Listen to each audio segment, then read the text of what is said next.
Ini rumah baru. Belum ada pernah siapa-siapa duduk ataupun menyewa di sini lagi. Tadi baru lepas pasang langsir di semua kawasan bertingkap lah, ruang tamu, kitchen, bilik tidur. Rumah ni ada dua master bedroom dan satu bilik biasa. Kita ada tiga bilik. Dalam setiap bilik ada satu wardrobe, ada satu aircon.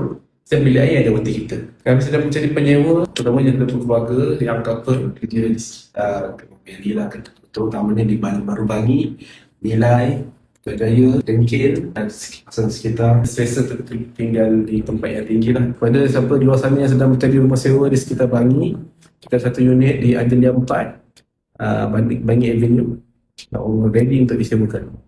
Rumah partial furnish, semua kena bawa katil, sofa, meja makan dengan stove masak lah.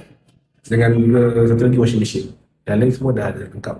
Apa-apa mau detail, kontak saya. Marilah kita cuba.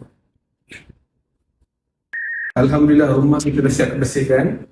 So sekarang rumah ni dah ready untuk disewakan. Serendah RM1,300 saja.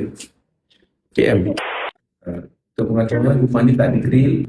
Untuk budak-budak tu kena extra careful sikit lah. Keminat just kontak kita, review. Berkenan, jalan.